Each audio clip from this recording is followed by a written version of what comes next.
Economic zoology pisciculture. Economic zoology পিসিকালচারের আন্ডারে আমরা চলে এসেছি কোশ্চেন নাম্বার 10। কোশ্চেন নাম্বার 10 বলছে problems encountered in the preparation of pond for composite fish culture. Composite fish কালচারের preparation of পন্ডে যে প্রবলেমগুলো ফেস করতে হয় সেই প্রবলেমগুলি সম্পর্কে আমরা এবার জেনে নেব। তো ফার্স্টেই বলছে hazard may be either biological or problems management or harvesting. বলছে biological hazard arise from the existence of weeds, predatory fishes, insects and snakes in the culture ponds. বলছে বায়োলজিক্যাল হ্যাজার্ডস যেগুলো হয়ে থাকে ন্যাচারালি হচ্ছে জঙ্গল থাকা, তারপরে হচ্ছে প্রেডিটরি ফিশের প্রেজেন্স, তারপরে ইনসেক্ট, তারপরে যে স্নেকগুলো থাকে সেগুলো যদি কালচারাল পন্ডে থাকে তাহলে কিন্তু সেটা বায়োলজিক্যাল হ্যাজার্ডস তৈরি করে।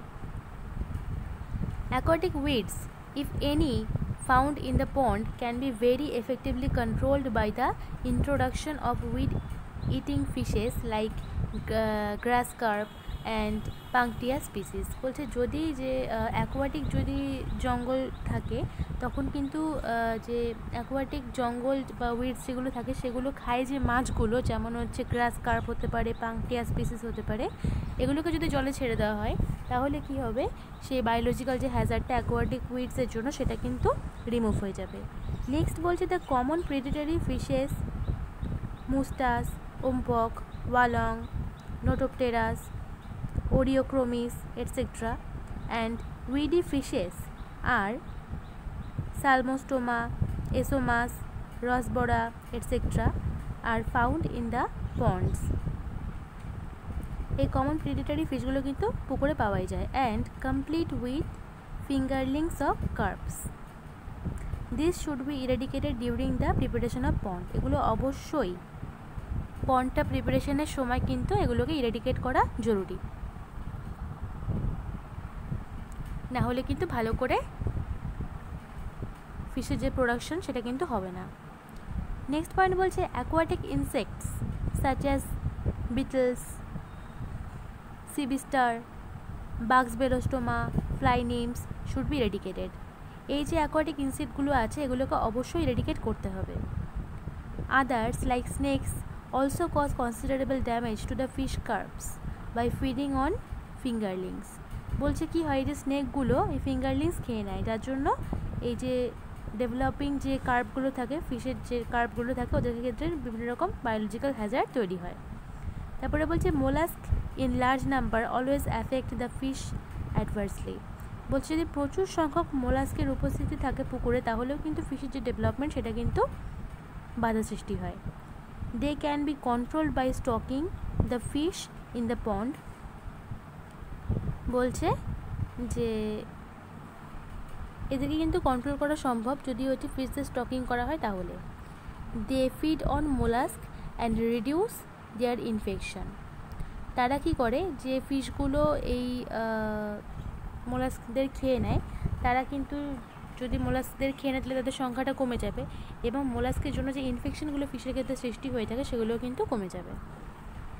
বলছে due to early maturing and natural breeding of common carp the rate of this fishes is increased and the stocking density of the culture pond is greatly altered।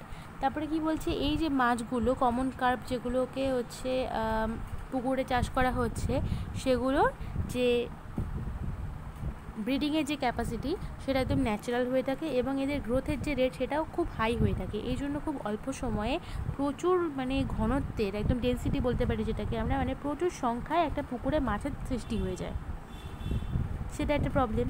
তারপরে বলছে crabs also damage other fish carps. যে কাঁকড়াগুলো রয়েছে সেগুলো fish কার্পদের ক্ষতি করতে পারে। And tilapia is a continuous breeder. এবং তেলাপিয়া হচ্ছে কন্টিনিউ ব্রিডিং করতে থাকে। Hence it must be avoided in the pond. সেই জন্য পুকুরে যাতে কোনো মতেই তেলাপিয়া না থাকে সেদিকে কিন্তু লক্ষ্য রাখতে হবে। Algal bloom with Euglena Microcystis which are found generally in summer months cause serious problems of dissolved oxygen। কি হয় না হচ্ছে গরমকালে প্রচুর সংখ্যক ইউগ্লিনা মাইক্রোসিস্টিস এগুলো কিন্তু পুকুরে ছেয়ে যায় একদম, যেগুলো পুকুরের মধ্যে যে ডিজলভড অক্সিজেনটা রয়েছে তার কোয়ান্টিটিটাকে কমিয়ে দেয়, যার ফলে পুকুরে যে মাছ থাকে তাদের কিন্তু অক্সিজেনের ঘাটতি সৃষ্টি হয়, যেটাকে বায়োলজিক্যাল অক্সিজেন ডিম্যান্ড বলা হয়ে থাকে। তারপরে বলছে during day time oxygen is super saturated and in the night oxygen is depleted. Next point বলছে the most serious and common hazard is the depletion of oxygen level in the water, যেটা এক্ষুনি বললাম।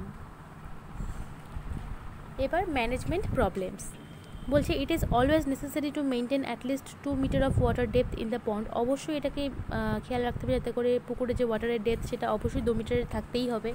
বলছে serious drought severely affects the level of the water in the rain feed ponds. মানে পুকুরে যে সমস্ত পুকুরগুলো বৃষ্টির জলে জমা থাকে সেগুলোতে গরমকালে কী হয় না খরা সৃষ্টি হয়, তারপরে পুকুরে জলের ডেপথটা কমে যায়। তার জন্য কী করতে হবে, alternative source of water supply like tube wells could be of helps in fighting against the draft. এই জন্য কিন্তু মানে একটা সাইডে একটা ব্যবস্থা, অল্টারনেটিভ একটা ব্যবস্থা রাখতে হবে, সেটা হচ্ছে টিউবওয়েলের ব্যবস্থা রাখা যেতে পারে, যার জন্য সেই খরার হাত থেকে পুকুরটাকে রক্ষা করা সম্ভব হবে। তারপরে বলছে heavy rain and flood causes serious damage. খুব বৃষ্টি হলো বা বন্যা হলে তখন কিন্তু সিরিয়াস ড্যামেজ সৃষ্টি হবে পন্ডের ক্ষেত্রে, by breaking the dykes or over flooding them. তখন কিন্তু বাঁধগুলো ভেঙে যাবে বা হচ্ছে জলটা ওভারফ্লো হয়ে সব পুকুরের মাছ বেরিয়ে যাবে, তখন প্রচুর ক্ষতি হবে। In both the cases the fish escape from the pond, যেটা বললাম। তারপরে বলছে poaching is another problem in this culture. এই সমস্ত ফিশ কালচারে কিন্তু চোরা শিকারের একটা ভীষণ একটা বড় প্রবলেম থাকে। এবারে বলছে হারভেস্টিং প্রবলেম। হারভেস্টিং প্রবলেম সম্পর্কে বলছে the nutritive value of water for feeding the fish can not be increased after a certain stage. একটা সার্টেন স্টেজে চলে যাওয়ার পরে কিন্তু ওয়াটারের যে নিউট্রিটিভ ভ্যালু সেটাকে কিন্তু আর বাড়ানো সম্ভব হয় না। Different growth complicates the harvesting programme. যেহেতু বিভিন্ন ধরনের কম্পোজিট কালচারের ক্ষেত্রে বিভিন্ন ধরনের মাছ থাকে, তাদের গ্রোথ রেটটাও বিভিন্ন হয়ে থাকে, এই কারণে কিন্তু তার বিভিন্ন রকম কমপ্লিকেশন তৈরি হয়ে যায় ফিশ হারভেস্টিংয়ে।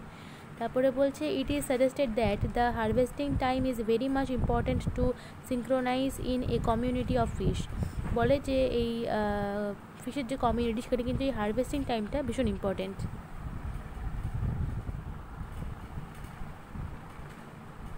তাহলে আমাদের এই কোশ্চেনটি পড়া কমপ্লিট হয়ে গেল। এবারে আমরা চলে আসবো নেক্সট কোশ্চেনে।